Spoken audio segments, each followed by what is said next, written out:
Сәлем достар, қалайсыздар? Бүгін YouTube-тағы грамматикаға қатысты үшінші сабағымыз. Бүгін сіздермен ең маңызды ағылшын тіліндегі фундамент болып саналатын шақтан бастаймыз. Ол present simple. Осы шақты жақсы түсінсеңіздер, болашақтағы басқа шақтарға оңайшылықпен қарайсыздар. Себебі осы яғни осы шақты дұрыс түсінбесеңіздер көп қиналасыздар, дұрыс сөйлемейсіздер, жалғауларды дұрыс түсінбейсіздер, do, does, did бәрін is, are шатастырып жатады.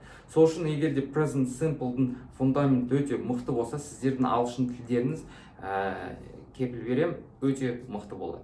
Осыны арқасында, present simple'дың арқасында көп сөйлемдерді түсініп дұрыс.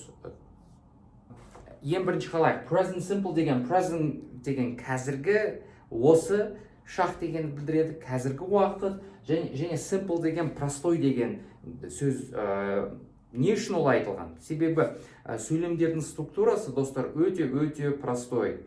Көп анандай, мысалы, present continuous'та бір is, are бар, жалғаулар бар, verb ing керуінде. Бұл жерде ондай нәрселер, жалғаулар, қосымша нәрселер жоқ. Сонда бұл өте простой шақ түрі. Сол ең оңайынан бастаймыз. Сол present simple'ға қарай.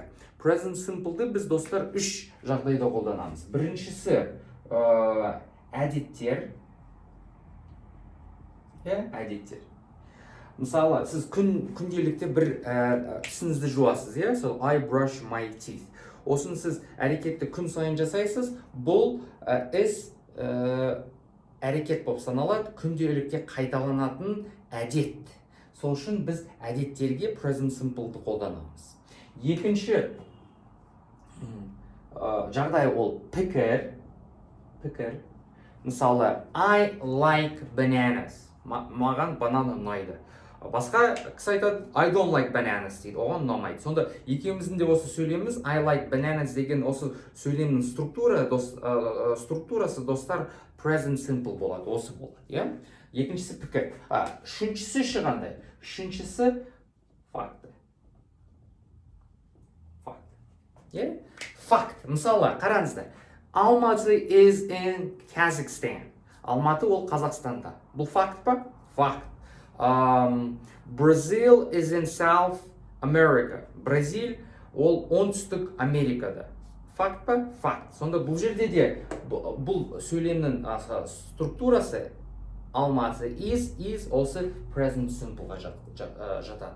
Осыны дәптерлеріңізде, достар, жазып алыңыздар. Present simple'ды біз үш жағдайда қолданамыз: әдеттер, пікірлер және факты. Осы үш жағдайды біліп жүрейік. Үлкен қате. Мысалы, present continuous, оны біз үйренген жоқпыз, болашақта үйренеміз. Ол дәл қазір болып жатқан жағдай, әрекет. Мысалы, I am talking, мен сөйлеп жатырмын, дәл қазір болып жатыр. Осыны present continuous мен present simple'ды шатастырмаймыз. Және present simple'ды біз дәл қазір болып жатқан әрекетке, достар, қолданбаймыз. Мысалы, мен дәл қазір сөйлеп жатырмын ғой, онда мен I talk now деп айта алмаймыз. Мен сөйлеп жатырмын қазір. Бұл қате болады. Себебі біз қандай жерде present simple'ды қолданамыз дедік? Бізде әдеттер, пікірлер және факты. Ал дәл қазір болып жатқан әрекетке present simple'ды қолданбаймыз. Окей, достар? Осыны жаттап. Достар, құрметті көрермендерім, present simple'ды біз no action және actionға екі сортқа бөлеміз, екі топқа. Action деген ол әрекет дегенді білдіреді. Әрекет бар. Ал no action'де әрекет жоқ. Қараңыздар. Мысалы, әрекет бар. Әрекет бар дегеніміз, ол не деген сөз? Ол егерде, мысалы, көзіңізді жұмып, осы етістікті айтсаңыз, ол етістікті елестету оңай болады. Мысалы, жүгіру. Көзіңізді жұмасызда, жүгіру десеңіз, онда ойыңызда бір кісі жүгіріп бар жатқанның формасы болады. Оңай ғой. Сонда run, sleep, ұйықтау, eat, тамақ жеу, drink, ішу, су ішу, мысалы drink water, иә, бұл етістіктердің бәрі әрекет білдіретін етістіктер. No action'да бізде тек қана үш-ақ етістік бар, достар. Олар am, is және are. Осы үш-ақ етістік бар. Мына present simpleға қатысты айтып жатырмын. Present continuous емес, present simpleға қатысты. Сонда, достар, қараңыздар, осылай біз жаттап аламыз. Мен сіздерге бұны біз әдетте кітапта осылай үйретпейді, бірақ өзімнің енді тәжірибеме сүйенсем, осылай present simple'ды түсіндірген осылай дұрысырақ. Себебі қазір содан кейін көресіздер, жиі қайталанатын қателерді біз жасамаймыз осылай түсінгенде, жарай ма? Сонда present simple'ды біз әрекет жоқ және әрекет бар екі топқа бөлеміз. Және әрекет жоқта бізде тек қана үш-ақ етістік бар. Am, is, are. Бұлар негізі бір етістік болып саналады. Болу етістігі, глагол быть дейміз ғой, to be verb. Олардың бәрі бір етістік. Бұны қалай түсінсе болады? Бұны біз су сияқты ғой, судың қандай формасы бар? Газ формасы бар, иә? Газ, бу формасы. Содан кейін су жидкая форма дейді ғой. Содан кейін қатты, мұз бар. Соның бәрі үш түрлі ғой. Үш түрлі формасы, бірақ бәрі су болып саналады. Сол сияқты am, is, are. Am бар, is бар, are бар. Ол бәрі әртүрлі формада, бірақ бәрі to be етістігі болып саналады. Болу етістігі. Жарай ма, достар? Қазақ тілінде жоқ, сол үшін кішкене осы біз қазақ тілді кісілерге, және орыс тілінде де жоқ, орыс тілді кісілерге осы глагол бытты, етістікті түсінуге кішкене қиындау болады. Бірақ мен сіздерге оны айтам, ол open-ай. Әр сөйлемде бізде әрқашанда бір етістік болу керек. Егерде сіздің сөйлеміңізде етістік болмаса, достар, сіздің сөйлеміңіз қате. Соны біліп алыңыздар. Егерде етістік болмаса, сөйлеміңіз толық емес, сөйлеміңіз қате. Сол үшін әрқашанда жазып алыңыздар. Стенаға жазып алыңыздар, осылай. Мынаны алайық та, маркерді осылай жерге қойыңыздар да, стенаға жазып алыңыздар. Әр сөйлемде минимум бір етістік болу керек. Осы ең маңызды. Жазбаңыздар, қалжың ғой. Достар, құрметті көрермендер, бүгін біз тек қана no action туралы сөйлесеміз. Осы сабақта no action. Келесі сабақта actionға қараймыз. Бүгін тек қана әрекет жоқ сөйлемдерге қараймыз present simple'дағы, ал келесі сабағымызда әрекет бар сөйлемдерге қараймыз. Бүгін тек қана am, is, are бар сөйлемдерге қараймыз present simple'да. Жарай ма, достар? Достар, қарап кетейікші. Мысалы, I am Kazakh деп айтсақ, мен қазақпын десек. Бұл жерде, мен сіздерге айттым ғой, бір етістік болу керек. Бұл жерде am деген етістік болады. Бірақ, мысалы, қараңыздар, I Kazakh деп жазсақ, етістіксіз. Бұл үлкен қате болады. Сол үшін әр сөйлемде әрқашанда бір етістік болу керек. Қараңыздар, бізге кішкене қазақ тілді, орыс тілді кісілерге осыны түсіну кейде қиындау болады. Себебі, мысалы, мен қазақпын дегенде бізде арнайы бір жерде арнайы бір етістік жоқ қой. Мысалы, мен қазақпын дегенде етістік жоқ, өзінің бір арнайы мына жерде. Достар, енді қараңыздар. Өткен сабағымызда біз есімдіктер туралы айтқанбыз. Есімдіктер бізде 8. I, he, she, it, I. Мен, he, she, all. Ер адамға he, she, әйел адамға it, all бір зат, болмаса бір жануарға айтамыз. All деп, мысалы, all. You, сен, you, көрдің бе, екі you бар. Біреусі сен, біреусі сендер. We бар, we, біз, және they, олар. Осы 8 есімдіктер бар. Соларды білмесеңіздер, жаттап алыңыздар, жазып алыңыздар. Енді қараңыз, достар. Бізде, мысалы, I десек, мен десем, мен, I.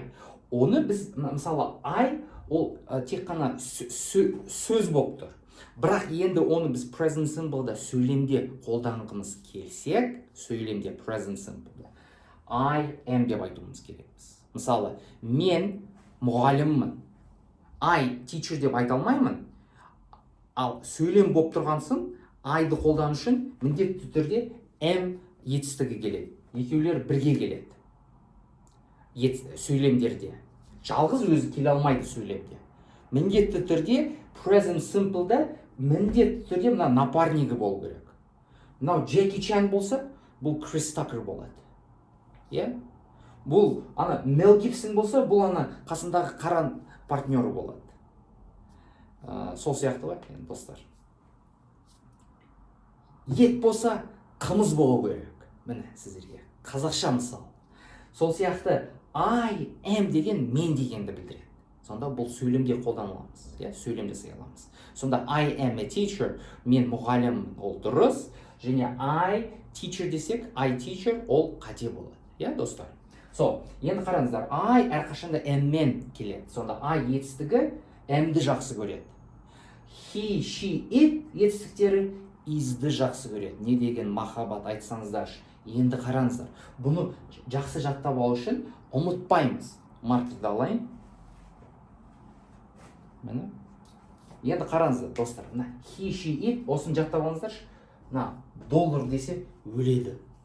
Долларды ұнатады. Қалай доллар дейсіз? Міне қараңыздар. Мына жерде долларды көріп тұрсыздар ғой. Доллар болғанда S, енді S-ті мен доллар символына теңеп жатырмын. Енді қараңыздар, достар, әрқашанда present simple'да әрқашанда қандай етістік, бүгін тек қана біз no action, әрекет жоқ етістіктер туралы айтып жатырмыз. Ал болашақта әрекет бар етістіктер айтып жатқанда, ол жерде де he, she әрқашанда долларды S-ті ұнатады. Долларды ұнатады. S қой енді. Мысалы, he walks, ол жүреді, she eats, ол жейді. Көрдіңіз бе, бәр жерде S бар. Осы ережені ұмытпаңыздар, себебі бұл өте маңызды ереже. Сонда he, she, it is болады. Мысалы, ол мұғалім, he is a teacher, she is a doctor, ол дәрігер, it is a dog, ол it, мысалы, ол it дейміз. It is a marker, ол, енді бұл жерде ол демейтін шығармыз қазақ тілінде, көрдіңіз бе, кішкене келмей тұр. Бірақ бұны біз бұл дейміз, бірақ енді ағылшын тілінде ол деп тұрмыз ғой, ано, зат. Сонда бұл маркер дейміз, it is a marker. Және соңғысы қараңыздар. Сонда қараңыздар, тек қана мынаумен қолданылады. He, she, it тек қана is-бен қолданылады. Және you, we, they are мен ғана қолданылады. Енді қараңыздар, бұндай движение жоқ. Тек қана осылай міне, тек қана осы сөздер мыналармен ғана жүреді. Қателесіп you is деп жатады, ол қате. He are деп жатады, ол да қате. I are деп жатады, бұл да қате. Тек қана осы мен айтылған етістіктермен қолданылады. I am, he, she, it is, және you, we, they are. Осыны да жазып алыңыздар дәптерлеріңізге, ереже дәптерлеріне. Білесіздер ме, басында айтып едім ғой, сіздерде екі дәптер болу керек. Сол біріншісінде басында ереже және сөздік. Сол ереже жағына жазып алыңыздар осы нені, таблица. Сол, достар, келесі қадамымыз present simple, әрекет жоқ сөйлемдерге қарап жатқанда, ол сөйлемнің үш түріне қарап. Сонда сөйлемдерді біз үшке бөле аламыз. Олар болымды сөйлемдер, болымсыз сөйлемдер, және соңғысы сұрақ сөйлемдер. Енді осылар present simple'дағы әрекет жоқ. Әрекет жоқ деп не деді? Қайталап кетейік. Әрекет жоқ сөйлемдер, ол жерде тек қана үш-ақ етістік қолданылады. Am, is, are. Am, is, are. Болды. Қалған бүкіл етістіктердің бәрі әрекет бар сөйлемдерге жатады. Оны біз келесі сабағымызда қараймыз. Жарай ма, достар? Сонда қараңыздар, енді әрекет жоқ сөйлемдердегі болымды сөйлемдерге қарайық. Біз айтып кеттік. I am, he, she, it is дейміз. You, we, they are дейміз. Осыны жаңа алдыңғы клипта мен айттым. Енді қараңыз, осыны біз болымсыз қыламыз. I am, мысалы, I am a teacher, мен мұғаліммін, I am болымды ғой. I am not дейміз. I am not. Мен мұғалім, мен дәрігер емеспін. емеспін. Сонда not деген емеспін деген болымсыздықты көрсетеді. I am not a doctor. Мен мұғалім, дәрігер емеспін. He, she, it is not. Көрдіңіз бе? Бәр жерде not келеді. Not. Бірдей. Сонда he, she, it is not. Ол ер адам, әйел адам зат болмаса, бір жануар болмаса, бір зат емес. Және соңғысы you, we, they are not. Сен, you, екіншісі you. Сендер, we, біз, they, олар емес деп жатамыз арна. Мысалы, олар мұғалімдер емес. They are not teachers. Олар мұғалімдер емес. Көрдіңіз бе? Мысалы, you are not tall. Сенің бойың ұзын емес. Сондай, сен биік емессің. You are not tall. Және соңғысы қараңыздар, достар. Қалай мынаны жаттаймыз? Бұны осылай жаттаңыздар. Сөйлемнің 3 түрі бар. Олар той number 1. Той ғой, кәдімгі қазақтың тойы. Екінші той, үшінші той. Және етістіктерге қарай. Көрдіңіз бе? Етістік соңында келеді. Осы эмизар. Бірінші тойда эмизар етістігі ұялып, сызылып, төрге шықпайды. Бірінші болмайды. Көрдіңіз бе? Енді бірінші төрдейікші, бірінші орын. Төрге шықпайды. Екінші тойда да солай өзі қарапайым жұрттың алдында емес, бір қалың жұртпен бірге тойда жүр. Ал үшінші тойда төрге шықпаймын ба деп төрге шығып алды. Көрдіңіздер ме? Сонда сұрақ тойында мынау болымсыз тойы, болымды тойы, болымсыз той және сұрақ той, осылай. Енді жаттау үшін солай айтайықшы. Түсінетін шығарсыздар. Сұрақ тойында эмизар етістіктері төрге шығып кетті. Төрге бірінші орынға шығып кетті. Түсіндіңіздер ме? Сонда тек қана сөйлем құрғанда present simple'да әрекет жоқ сөйлемдерде, сұрақтарда жаңағы айтып жатқан етістігіміз to be, болу етістігі төрге шығады, бірінші орынға шығып кетеді. Әрқашанда. Сонда сұрақ тойында to be етістіктері бірінші орында тұрады. Көрдіңіз бе? Am I болады. Бұл өте маңызды, себебі шатастырып жатады. Мысалы, I am a teacher. Мен мұғаліммін. Am I a teacher? Мен мұғаліммін ба? He is a doctor. Ол дәрігер. Is he a doctor? Көрдіңіз бе? Is he деймізде, мыналарды қолданбаймыз. Is he a doctor? Ол дәрігер ма? Ол дәрігер ма? You are a student. You are болымды. Ал оны сұраққа аударсақ, яғни are бірінші орынға келеді.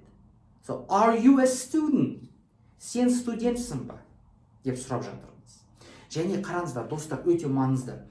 Орысша сөйлейтін шәкірттер, себебі орыс тілінде біз қалай сұрақ құраймыз? Біз интонацияны өзгертеміз. Мысалы, я студент, мен студент. Оны осыны орыс тілінде қалай сұраққа аударамыз? Я студент деп, көрдіңіз бе, интонацияны ауыстырдым. Сонда бірінші я студент дедім, екінші я студент деп интонацияны студентке қойдым. Я студент, сол сұрақ болып кетті. Көрдіңіз бе? Ағылшын тілінде бұлай жасамаймыз. Егерде осылай өздеріңізге қарап көріңіздерші, осындай қате жасайсыздар ма? Мысалы, кейбір студенттер I am a student дейді, оны сұрақ қылғысы келсе, бұл ережемен жүрмейді. Тура орыс тіліндегінде I am student деп интонациясын өзгертеді. Көрдіңіз бе? Бұл қате. Сонда I am student десеңіз, бұны сіз бәрібір бір болымды сөйлем тұр. Бұл сұрақ болған жоқ. Осы қатені жасамайық, достар. Сонда am I болып кетеді. Am I a student? Мен студентпін. Жарай ма, достар? Ұмытпаймыз.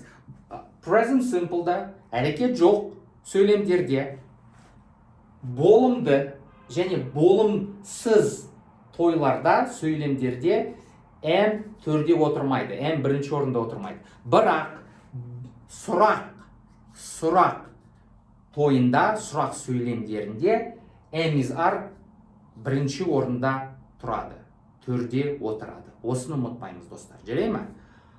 Осыған үй тапсырма болады. Содан кейін соңында айтамын. Міндетті түрде жасаңыздар. Сіздерге үй тапсырма, достар. Мен қазіргі осы міне қаңтардың 20-сы, 20 ай, жыл қаңтар. Қазір дәл қазір уақытым бар. Сіздердің үй тапсырмаларыңызды тексеруге, сол үшін жасаңыздар. Мен кепіл берем, Алла берсе тексеріп берем. Жарай ма, достар? Енді қараңыздар. Am-ға present simple no action-да 8 сөйлем жасайсыздар. Is-ға 8 сөйлем жасайсыздар, және are-ға сөйлем жасайсыздар. Оның ішінде болымды, болымсыз және сұрақтарын араластырыңыздар, және әр сөйлемді бір-біріне ұқсатпаңыздар. Мысалы, I am a student, I am not a student, am I a student деп олай жазбай қойыңыздар. Кішкене не болады? Ұқсайды. Әр сөйлем әр түрлі болсын. Жарай ма, достар? Сонда толығымен бәрін қосқанда M-ға 8, Is-ға 8, R-ға 8, 24 сөйлем комментарияда жазып кетіңіздер. Мен күтемін, бұйырса түзеймін. Сол, достар, осымен үшінші сабағымыз аяқталды. Бұл өте маңызды тақырып, сол үшін, достар, өте жақсы түсініп алыңыздар. Егер де түсінбесеңіздер, міндетті түрде комментарияда сұрақ сұраңыздар. Әрқашанда мен айтам, жақсы шәкірт көп сұрақ сұрайды. Осыны ұмытпаймыз, достар. Сіздерге амандық тілеймін, алған білімдеріңіз пайдалы болсын. Алла разы болсын. Сау болыңыздар.